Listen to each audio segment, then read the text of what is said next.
나라를 살리는 교회의 회개 기도. 역대하 7장 12절에서 18절 말씀입니다. 밤에 여호와께서 솔로몬에게 나타나사 그에게 이르시되, 내가 이미 내 기도를 듣고 이곳을 택하여 내게 제사하는 성전을 삼았으니 혹 내가 하늘을 닫고 비를 내리지 아니하거나 혹 메뚜기들에게 토산을 먹게 하거나 혹 전염병이 내 백성 가운데에 유행하게 할 때에 내 이름으로 일컫는 내 백성이 그들의 악한 길에서 떠나 스스로 낮추고 기도하여 내 얼굴을 찾으면 내가 하늘에서 듣고 그들의 죄를 사하고 그들의 땅을 고칠지라. 이제 이곳에서 하는 기도에 내가 눈을 들고 귀를 기울이리니 이는 내가 이미 이 성전을 택하고 거룩하게 하여 내 이름을 여기에 영원히 있게 하였습니다. 내 눈과 내 마음이 항상 여기에 있으리라. 내가 만일 내 앞에서 행하기를 내 아버지 다윗이 행한 것과 같이 하여 내가 내게 명령한 모든 것을 행하여 내 율례와 법규를 지키면 내가 내 나라 왕위를 견고하게 하되 전에 내가 내 아버지 다윗과 언약하기를 이스라엘을 다스릴 자가 내게서 끊어지지 아니하리라 한 대로 하리라. 할렐루야. 우리 하나님께 감사와 영광의 박수를 올려드리겠습니다. 아멘. 우리 추석 명절 연휴임에도 또 주일 3부 예배에 나와 예배하시는 우리 성도님들을 축복합니다. 함께 기도하시고 말씀 나누도록 하겠습니다.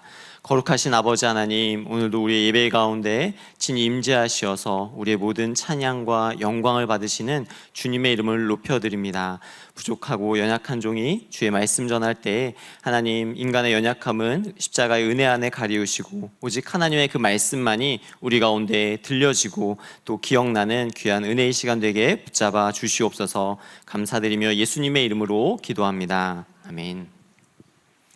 예수님께서 성전에 들어가셨을 때 매매한 자들을 내쫓으셨고 상인들의 의자를 엎으시면서 이사야 56장 7절의 말씀을 인용하셨습니다. 내 집은 만민이 기도하는 집이다 라고 말씀하셨죠. 교회의 머리 되시고 주인 되시는 예수님께서 교회가 어떤 곳이고 또 앞으로 교회는 어떤 곳이 되어야 할지에 대해서 가장 정확하게 말씀해 주신 장면입니다. 교회에는 참 다양한 사람들이 있습니다. 어린아이로부터 나이가 많은 사람까지 사회적으로, 육체적으로, 물질적으로 힘이 약한 자로부터 강한 자에 이르기까지 배움의 차이와 문화의 차이와 인종과 성별과 세대의 차이까지 무수히 많은 사람들이 모이는 곳이 교회입니다. 이렇게 다양한 사람들이 영적으로 하나 될 수 있는 비결이 무엇이겠습니까? 그것은 바로 기도입니다. 기도의 영으로, 예수의 영으로 하나 될 때에만 교회가 세워질 수 있는 것이죠. 또 각 교회마다 그 교회를 자랑할 만한 여러 가지 프로그램들이 있고 대표할 만한 사역이 있습니다. 주일학교를 잘하는 사역이 있고 잘하는 교회가 있고 선교를 잘하는 교회가 있고 말씀과 양육 사역을 잘하는 교회가 있을 것입니다. 그러나 이 모든 프로그램과 사역들을 더욱 능력 있게 하는 것이 바로 기도입니다. 이 모든 프로그램 가운데, 이 모든 사역 가운데 기도가 없다면 말씀만 배워서 교만해지기 쉬울 것이고 사역을 열심히 하다가 서로 시험 들 수도 있을 것입니다. 교회가 기도할 때 비판이 줄어들고 교회가 기도할 때 은혜와 기쁨이 넘치게 되는 것이 바로 하나님께서 예수 그리스도를 통해서 교회를 세우신 영적인 원리인 것입니다. 그래서 기도는 교회의 가장 큰 재산입니다. 교회를 자랑하고 내세울 수 있는 많은 것이 있지만 교회의 가장 큰 재산은 부동산이 아니라 바로 영적으로 쌓여가고 있는 기도에 있다라고 하는 것입니다. 교회가 할 수 있는 유일한 사역이 기도만 있는 것은 아닙니다. 하지만 우리가 기도할 수 있는 것은 최고의 사역인 것입니다. 사탄도 하나님의 자녀들이 기도하는 것을 가장 싫어하기 때문에 기도하는 것에 힘이 있고 능력이 있다는 것을 우리는 알 수 있는 것이죠. 기도할 때 교회에 성령의 불이 임하고 성령의 임재가 교회를 거룩하게 만드는 것입니다.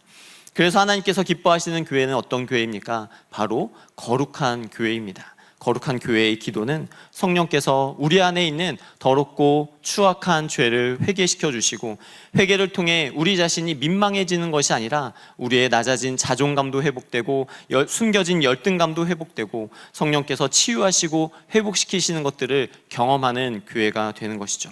우리를 온전케 하시고 거룩과 순결함으로 하나님께 쓰임받을 수 있도록 교회에 성령의 불을 주시고, 하나님께서는 성령의 불을 통하여서 우리를 거룩해 하시는 것입니다. 또한 기도를 통한 교회의 진정한 영적 부흥은요, 우리 교회만 살리고 나만 잘 되는 것이 아닙니다. 한국과 전 세계에 일어난 부흥의 역사를 살펴보면 교회가 거룩해지고 정결해지면 그 지역을 변화시켰고 그 시대를 변화시켰고 그 나라를 변화시킨 것을 볼 수 있습니다. 나라를 부강하게 하고 그 시대의 패권을 쥐게 하는 것이 경제력과 정치력과 군사력에 있어 보이지만, 지나온 역사를 돌아볼 때 그 어떠한 강성 대국도 역사의 한 페이지밖에 장식하지 못했던 것은 역사의 주관자는 하나님이시기 때문입니다. 그래서 하나님은 여전히 기도하는 한 사람을 통하여서, 한 교회를 통하여서, 한 민족을 통하여서 하나님의 선교를 이루어 가시며 하나님이 다스리시는 그의 나라와 그의 영광을 나타내고 계신 것입니다. 오늘 우리에게도 하나님의 그 영광됨을 볼 수 있는 은혜가 있기를 간절히 소망합니다. 이러한 의미에서 오늘 역대하 7장의 말씀은요, 우리를 거룩한 기도의 도전으로, 거룩한 기도의 초대로 부르고 있습니다. 출애굽한 이스라엘 백성들에게 하나님이 성막을 주셨죠. 성막은 하나님을 만나는 장소였습니다. 하나님의 백성들이 하나님께 나아올 수 있는 통로였던 것이죠. 그런데 약속의 땅에 들어온 이스라엘 백성들이 본 것은 이방신들이 신을 섬기는 성전이 있는 것을 보았어요. 그래서 그때부터 이스라엘 백성들은 자기들도 성전을 구했습니다. 그러나 하나님께서는 그 성전을 짓는 것을 허락하지 않으셨죠. 특히 다윗은 자기의 왕궁을 지으며 마음이 편치 않았습니다. 자신은 백향목궁에 거주하고 있는데 여호와의 언약궤가 휘장 아래 있음을 아주 죄송스럽게 여긴 것입니다. 그러나 하나님께서 다윗에게 성전 건축을 허락하지 않으셨고 그의 시에서 날 자에게 하나님의 성전을 건축하게 하며 그의 왕위를 내가 견고하게 하리라 라고 약속해 주셨습니다. 그리고 다윗이 그토록 갈망하며 짓고 싶었던 성전을 솔로몬의 때에 건축하게 되죠. 솔로몬이 왕으로 즉위한 후 넷째 해 둘째 달 둘째 날부터 성전 건축을 시작한 이후 모든 것이 순적하고 형통하게 이루어지며 일사천리로 성전이 지어지게 됩니다. 그리고 이제 드디어 성전을 봉헌하는 날이 이르게 된 것이죠. 여러분, 아버지 다윗의 때로부터, 아니면 어쩌면 그 훨씬 전부터 이 성전을 짓고 싶었던 이스라엘 백성들의 고대하고 기다리던 그날이 바로 오늘에 이르렀습니다. 그랬더니 온 백성이 기뻐하며 축제를 벌이고 또 다 같이 나와서 하나님 앞에 제사를 드리는데, 얼마나 많은 양과 소로 제사를 드렸는지 그 수가 많아서 기록할 수도 셀 수도 없을 정도이다라고 성경은 말합니다. 노래하는 자들과 비파와 수금을 잡고 나팔을 부는 자들이 열심히 소리를 내어 여호와를 찬송하며 선하시도다, 그의 자비하심이 영원하시도다 라고 외치면서 하나님을 열정적으로 예배했을 때 성전에 구름이 가득히 채워지면서 여호와의 영광이, 그 임재가 나타나기 시작했습니다. 이때 솔로몬이 모든 이스라엘 회중들 앞에서 무릎을 꿇었어요. 무릎을 꿇고 하늘을 향해 두 손을 쫙 펴서 기도를 합니다. 이날 여호와의 영광이 얼마나 가득했던지 제사장들이 여호와의 전에 능히 들어가지 못할 정도였다라고 말하고, 이스라엘 백성들은 불이 내리는 것과 여호와의 영광이 성전에 가득한 것을 보고 엎드려서 계속해서 여호와께 감사하며 주님을 찬양했다라는 이야기로 오늘 본문인 역대하 7장이 시작합니다. 그리고 앞선 6장에서 솔로몬이 한 기도에 대한 응답이 주어지는 부분이 바로 오늘 우리에게 주어진 본문의 부분인 것이죠. 이렇게 감격적인 예배를 드린 후 여호와께서는 솔로몬에게 찾아오십니다. 우리 12절의 말씀을 한번 다 같이 읽어보도록 하겠습니다.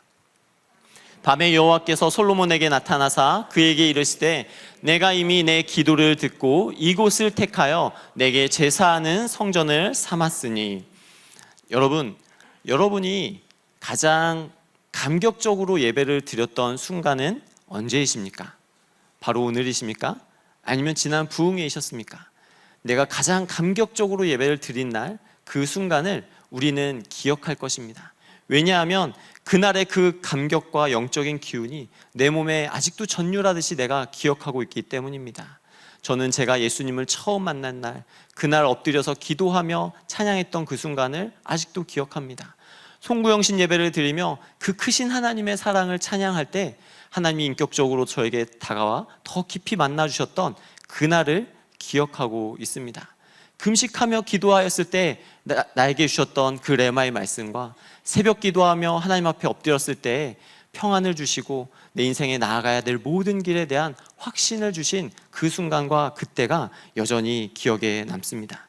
그리고 그 기도가 시간이 지나서 응답되고 또 응답될 때마다 하나님의 그 충만한 은혜와 그 영광의 임재는 이루 말할 수 없이 참 감격적이고 감사한 것을 돌아보게 됩니다.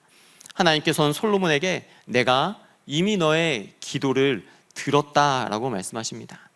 그리고 솔로몬이 하나님을 위하여 건축한 성전을 택하여서 내게 제사하는 성전으로 내가 삼았다라고 말씀하시죠. 즉 여기서 드리는 죄사함의 제사를 내가 앞으로 받겠다. 다시 말하면 이곳에서 드리는 기도에 내가 앞으로 응답하겠다라는 약속입니다. 하나님께서 이 성전에 거하시며 여기에 자기의 이름을 두시기로 약속하신 것이죠. 우리는 여기서 성전을 향한 하나님의 마음을 엿볼 수 있습니다. 하나님은 솔로몬이 건축한 성전을 택하셨다라고 말씀하십니다. 하나님께서 이 성전을 택하셨다라고 하는 부분에서 우리는 이전에 하나님이 다윗에게 하셨던 말씀을 한번 되짚어보게 됩니다. 분명 하나님은 다윗에게 내가 언제 백향목집을 지어달라고 했느냐, 나는 언제나 어디서나 너와 함께 할 수 있다라고 말씀을 하셨어요. 그런 하나님이 이제는 솔로몬이 건축한 이 성전을 내가 택했다라고 말씀하시는 것은 이곳을 통하여서 하나님께서 하나님의 그 계획하심과 하나님의 섭리하심을 나타낼 것이다, 하나님의 뜻을 풀어갈 것이다 라고 약속해 주고 계신 것입니다. 그리고 그 의미를 조금 더 생각해 보기 위해 우리는 역대하 6장의 말씀을 기억해 봐야 될 것인데요, 역대하 6장 12절 이하의 내용을 보면 성전을 봉헌하며 하나님께 드리는 솔로몬의 기도문이 나옵니다. 그 기도의 내용을 보면 이스라엘 백성들을 위한 기도, 또 자기 민족과 이방 민족을 위한 기도가 나옵니다. 하나님의 언약을 붙들고 하는 기도이죠. 그런데 그 내용의 핵심이 무엇인지 아십니까? 그 내용의 핵심은 죄 사함입니다. 죄의 용서를 받는 것이 기도의 핵심이에요. 반복적으로 솔로몬이 기도하는 주된 내용의 고백이 주의 백성들의 죄를 용서해 주시고 이 민족의 죄를 용서해 달라는 겁니다. 지금 있는 죄가 아니라 앞으로 짓게 될 죄, 그 죄가 나타났을 때 그들이 돌이켜 회개하면 용서해 달라는 기도이죠. 여러분 조금 이상하지 않으세요? 한번 상상해 보시기 바랍니다. 온 백성이 여호와의 영광이 가득한 그 임재 가운데에서 막 두 손을 들고 예배하고 찬양하는 중에 그 나라를 대표하는 최고의 권력자 왕이 모든 백성 앞에서 무릎을 꿇고 회중을 향해 두 손을 들으며 하늘을 향해 두 손을 들며 위험찬 기도를 시작합니다. 다윗에게 하셨던 하나님의 언약에 의지하여서 기도를 하는데 여러분 어떤 기도가 나와야 할까요? 여러분이 만약에 그 자리에 있다면 어떤 기도를 하시겠습니까? 보통 이런 자리에서 높은 위치에 있는 분들은요, 일종의 공식적인 멘트가 필요해 보입니다. 성전 건축의 기쁨과 감사를 표현하며 수고하고 헌신한 이들의 섬김을 격려하고 이를 통해 앞으로 이 나라에 임할 영적인 축복을 선포하고 세상적인 번역도 살짝 기대하면서 모두가 잘 되고 모두가 행복한 그런 기폭점이 바로 이 날이 되기를 아마 기도할지도 모르겠습니다. 영적이면서도 세상적인 신분과 권위가 나타나는 그런 기도이죠. 그런데 역대하 6장에 있는 이 솔로몬의 기도는요, 세상에 어떤 힘도 없는 사람처럼 어떤 권위도 없는 사람처럼 그 누구보다 더 낮게 무릎을 꿇고 항복을 하듯이 하늘을 향해 두 손을 들고 용서를 구하는 기도를 합니다. 하나님, 악한 자는 죄의 값을 받게 해주시고 하나님의 뜻에 어긋난 행동을 한 백성들이 회개할 때 그 백성을 용서해 주십시오. 죄악 때문에 하늘문이 닫혀서 가뭄과 기근이 닥친다면 그 백성들이 돌이켜 회개할 때 용서해 주시고, 자연재해나 기근과 전염병이나 재앙이 임할 때 고통의 의미를 깨닫고 성전을 향해 기도하고 간구하면 용서해 주시사 이제 그들이 주님만 따르게 해 주십시오라고 기도합니다. 그가 이방인일지라도 기도에 응답해 달라고 간구하고 있습니다. 앞서서 제가 말씀드린 일반적인 기대와는 조금 다른 기도입니다.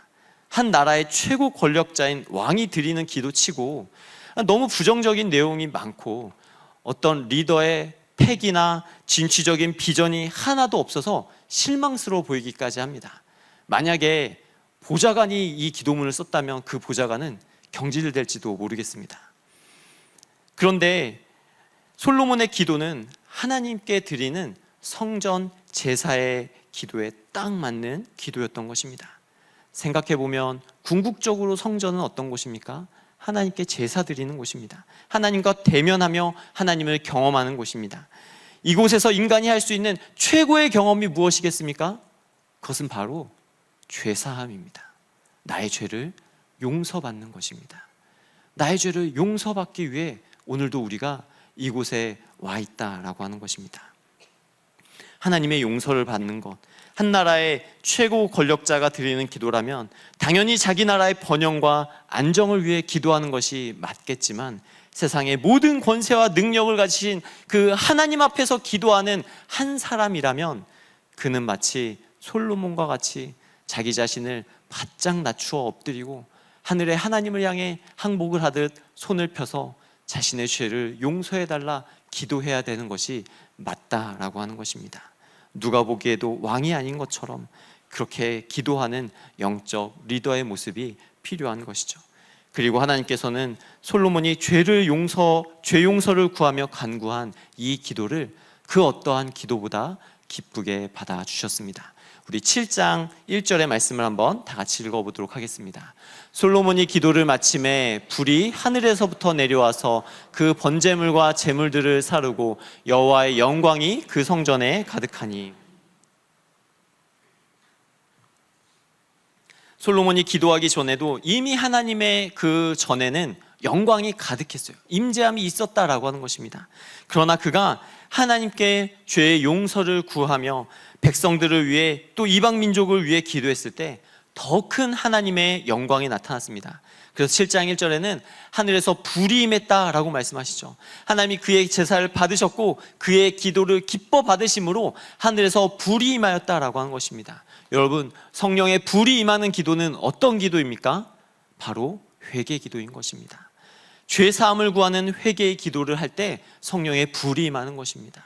사랑하는 성도 여러분, 내 안에 성령의 불이 임하기를 원하십니까?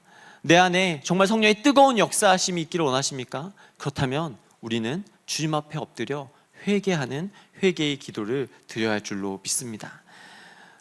그리고 그 성령의 불은 오늘 예수 그리스도를 구주로 믿는 자들에게 동일하게 찾아오시고 동일하게 임하시는 성령의 불인 것입니다. 예수 그리스도를 영접하여 옛사람의 자아를 십자가에 못 박고 새 피조물이 된 자들에게는 성령께서 함께 하시어서 거룩한 산제사, 영적인 예배를 드리며 오순절 마가의 다락방에 임하셨던 그 성령이 성령의 불로서 우리에게 임하는 역사가 오늘도 나타나는 것입니다. 솔로몬의 기도를 기뻐 받으신 하나님께서는 밤중에 솔로몬에게 찾아와 다시 한번 응답해 주십니다. 그리고 그 내용을 살펴볼 때 하나님이 더 기뻐하신 부분이 이 부분이었구나. 6장의 솔로몬의 기도를 보면 그 내용이 길거든요. 근데 그 중에서 딱 몇 절로 압축하여서 하나님의 응답이 솔로몬에게 주어집니다. 우리 13절과 14절의 말씀을 한번 읽어보겠습니다.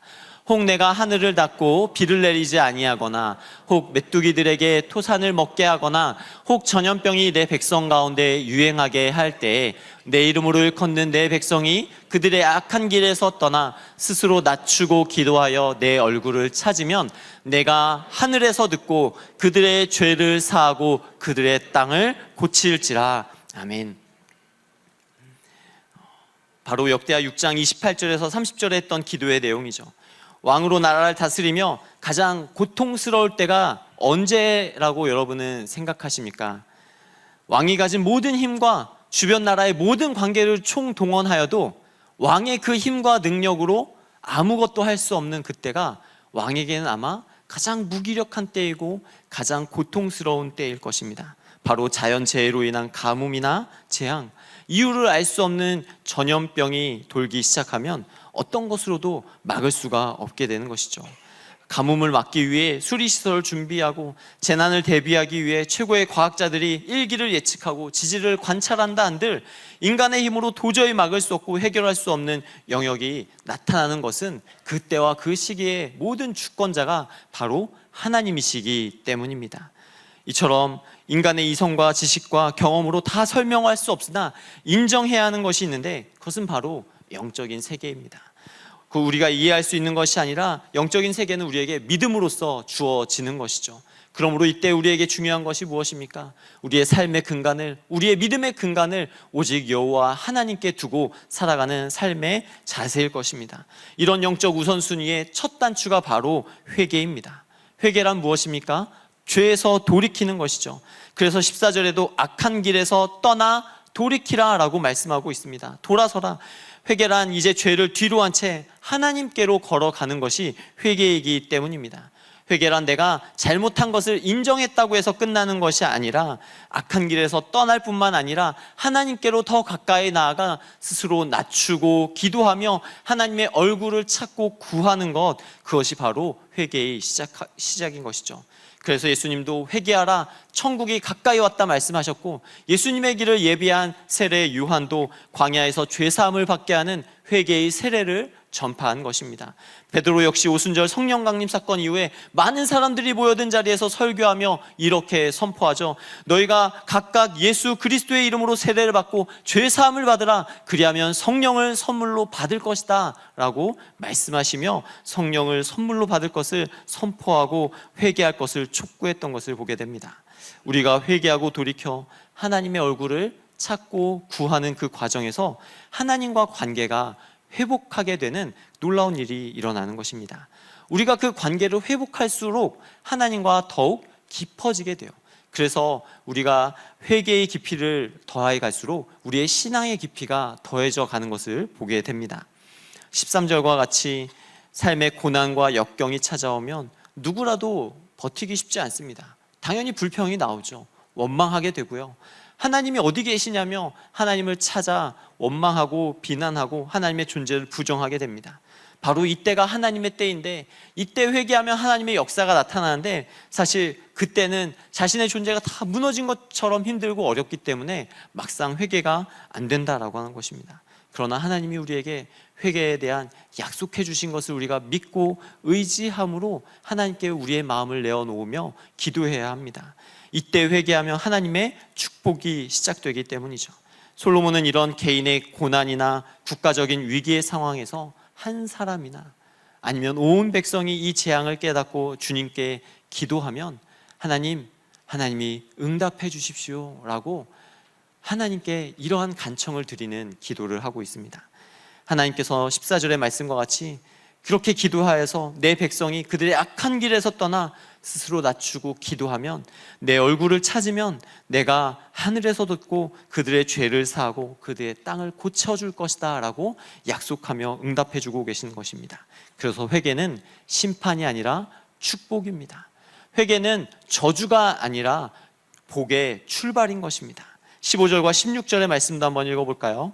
이제 이곳에서 하는 기도에 내가 눈을 들고 귀를 기울이리니 이는 내가 이미 이 성전을 택하고 거룩하게 하여 내 이름을 여기에 영원히 있게 하였음이라. 내 눈과 내 마음이 항상 여기에 있으리라. 아멘. 이 얼마나 놀라운 축복입니까? 하나님께서 이 성전에 이제 계시겠다라고 하는 것입니다. 이제 이 성전에서 기도하는 모든 자를 향하여 내 눈과 내 마음을 두겠다라고 약속해 주고 계신 것이에요. 제가 어떤 성도님들을 위해 기도할 때나 또 제가 어떤 분의 기도를 받을 때나 기도를 하면서 이런 생각이 들 때가 있습니다. 날 잘 모르는데 어떻게 나에 대해서 이렇게 잘 아는 것처럼 기도를 하고 있지? 기도를 해주시지? 라는 생각을 들을 때가 있습니다. 이것은 성령께서 기도의 영으로 우리를 하나 되게 하시는 것이죠. 우리가 전후의 사정을 다 모르지만 하나님께서 그때 꼭 필요한 것을 우리로 하여금 기도하게 하시고 기도를 듣게 하시는 것입니다. 우리가 함께 기도할 때 이런 마음을 느끼고 놀라워하는데, 하나님께서 직접 내 마음과 내 생각을 아시는 것처럼 나에게 늘 기도에 응답하여 주시고 나에게 하나님의 눈과 마음을 두고 계시다면 그 얼마나 기쁘고 감사한 축복이겠습니까? 이것은 우리가 기도에 관심을 가져야 될 뿐만이 아니라 하나님께서 이 기도를 기다리고 계시다라고 하는 사실을 깨달아야 하는 것입니다. 이 놀라운 기도의 약속 때문에 우리는 기도의 자리에 나아갈 수 있는 줄로 믿습니다. 우리의 기도는 허공을 향해 외치는 헛된 외침이 아니라 우주 만물의 창조자여 주권자이신 그 하나님 앞에 우리의 삶의 모든 것을 내어 맡기는 사귐의 기도요, 교제의 기도요, 간청하며 부르짖는 기도가 돼야 하는 것입니다. 우리가 죄를 회개하고 용서하면 더 놀라운 하늘의 보화를 캐내는 기쁨을 우리에게 주시기로 약속하셨다는 것입니다. 구약의 제사는 동물을 잡아서 우리의 죄를 대신 용서받는 제사였지만 이제 예수 그리스도로 말미암아 예수 그리스도를 믿는 모든 자들은 그 피로 인하여 구원받은 자가 되었습니다. 그래서 솔로몬은 다윗의 언약에 의지해 기도하였다면 우리는 예수 그리스도 그 이름의 능력에 의지하여 하나님 앞에 기도하며 간구할 수 있는 자가 된 것이죠. 하나님께서 솔로몬에게 내 눈과 마음이 항상 여기에 있으리라 약속하신 것처럼 우리가 예수 그리스도를 의지하고 예수 그리스도의 이름으로 기도하면 성령께서 우리의 모든 구하는 것과 생각하는 것에 더욱 능히 넘치도록 역사하여 주시겠다고 오늘 말씀을 통해 우리 가운데 약속해 주셨습니다. 그러므로 사랑하는 우리 성도님들, 하나님께서는 우리 구원받은 하나님 자녀들의 기도를 기다리고 계십니다.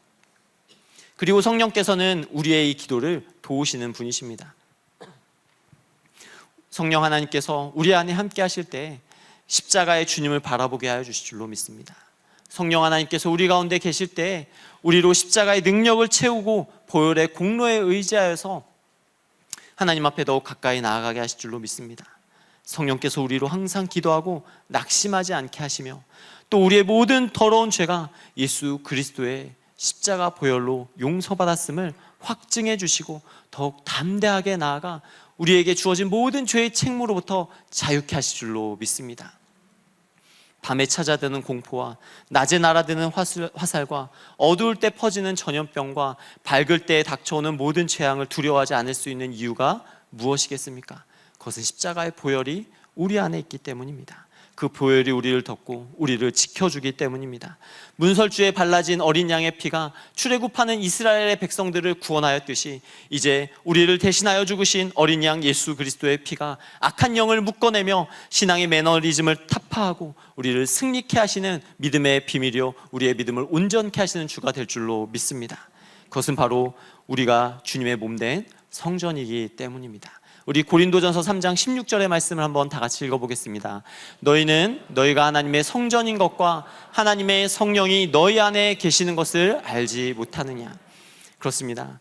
주님의 거룩한 성전된 우리 안에는 대제사장이신 예수 그리스도께서 계시죠. 그 예수 그리스도를 앞세워 나아갈 때 우리 안에 가득한 죄와 탐욕, 더럽고 추악한 모든 것들을 회개하며 나아갈 수 있게 되는 줄로 믿습니다. 나의 힘으로 나의 의로서는 그것들을 회개하는 데 한계가 있습니다. 내가 생각나는 것만 회개하게 되고 내가 억지로 짜내듯이 회개하게 됩니다. 그러나 내 안에 계신 예수 그리스도 그분을 앞세워서 내가 그 피로 말미암아 죄 사함을 입었습니다. 내가 그 십자가의 보혈의 공로로 말미암아 구원받았습니다 라고 고백하며 날마다 주님께 가까이 나아갈 때 성령께서는 내가 알지도 못하던 때에 지었던 죄를 깨닫게 하시고 생각나게 하시고 회개하게 하셔서 우리의 주님 안에서 참된 자유함을 잊게 하실 것입니다. 특별히 우리는 나라와 민족을 위해 기도해야 하고 교회가 그 영적인 책임감을 가져야 할 줄로 믿습니다. 단순히 성도의 숫자가 많다고 좋은 교회가 아니듯이 크리스찬의 숫자가 많다고 기독교 국가가 되는 것도 아닙니다. 하나님이 기뻐하시는 교회와 성전이 되어야 하는 것처럼 이 나라가 하나님 보시기에 정결하고 하나님을 기쁘시게 하는 그런 나라와 민족이 될 수 있도록 우리는 기도하는 자들이 되어야 하는 것이죠. 신실한 하나님의 사람이었던 윌리엄 윌버포스는 당시 영국 국가 수입의 3분의 1을 차지하고 있던 노예 무역을 반대하여 수많은 반대와 위협을 받았습니다. 그러나 윌버포스는 이에 굴하지 않고 유명한 이런 연설을 하죠. 나는 영국을 사랑하기 때문에 노예제도를 반대하는 것입니다. 이 유명한 연설 이후에 노예제도가 주는 이익을 버리고 하나님이 기뻐하시지 않는 이 일을 폐지하기 위하여서 자신 인생의 모든 것을 건 사람이었습니다. 숱한 반대와 어려움 속에서도 영국의 노예제도를 폐지시킴으로 하나님이 기뻐하시는 나라가 되도록 만들었던 것이죠. 우리가 이 나라와 민족을 사랑한다면 우리 자신과 교회를 위해서뿐만 아니라 이제 이 나라의 정치와 경제, 사회와 문화와 교육 등 모든 영역에서 예수 그리스도가 주인 되심을 고백하며 그렇게 되도록 기도해야 될 것입니다. 이 땅에 가득한 죄악을 바라보며 나의 죄인 것처럼 회개하며 나아가야 하는 것이죠. 탐욕과 분열로 이 땅을 어지럽히는 정치, 황금 만능주의로 세상을 물들이는 경제, 성공에 눈멀게 하는 교육과 타락한 사상으로 가치관을 어지럽히는 문화를 우리의 가슴으로 품고 회개하는 자가 되어야 할 것입니다. 20세기 한국교회의 가장 큰 영적 부흥을 몰고 온 1907년 평양 대부흥 운동을 아마 잘 아실 것입니다. 1907년 평양 장대현 교회로부터 시작된 이 부흥의 역사를 살펴보면 이 부흥이 시작되기 몇 년 전부터 이런 회개의 운동과 역사가 나타나고 있었어요. 그리고 이런 영적인 분위기 속에서 평안남도 전역에서 몰려온 천여 명의 사람들이 이 사역경회를 통해 통성기도를 하던 중에 길선주 장로님이 갑자기 일어나셔서 자기가 아간이었다고 자신의 죄를 통회하며 회개하자 그것이 도화선이 되어서 수많은 사람들이 자리에서 일어나 자신의 간음과 거짓말과 사기를 고백하면서 죄를 회개했습니다. 울며 부르짖으며 하나님께 기도하며 통회하자 그 지역이 변화되기 시작하였고 대한민국이 변화되기 시작한 것입니다.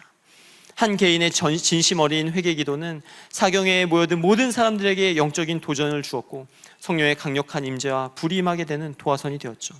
우리가 부끄럽고 수치스러운 고백이라 생각해 주저하던 마음에 성령 하나님께서 우리에게 빛을 비춰주시면 너나 할 것 없이 죄를 용서받고 더 큰 성령의 선물을 받게 되는 것입니다. 이뿐 아니라 이 부흥회가 신호탄이 되어서 전국 곳곳에 말씀과 기도 운동이 일어나며 오늘날 이 대한민국을 만들 수 있는 영적 모판이 되었습니다.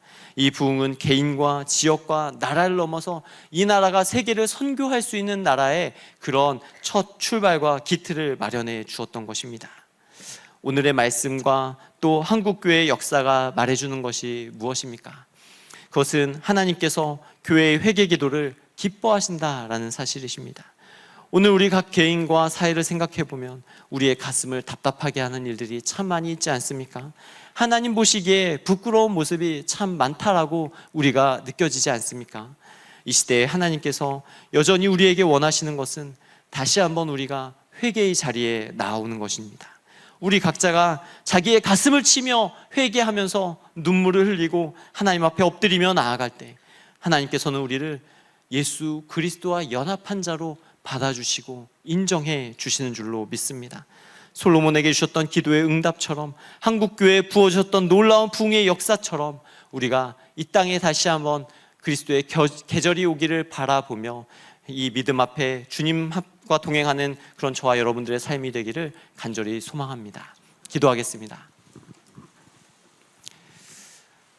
거룩하신 아버지 하나님, 우리를 예수 그리스도로 말미암아 죄에서 건져주시고 의롭다 하여 주시니 감사합니다. 주님, 우리에게 베푸신 그 은혜가 헛되지 아니하게 하나님 그 은혜를 기억하며 감사할 때마다 하나님 앞에 늘 부끄러움 없는 자로 서기 위하여 회개케 하여 주시고 이 나라 민족을 위하여서 눈물로써 간구하는 자가 되게 하여 주시옵소서.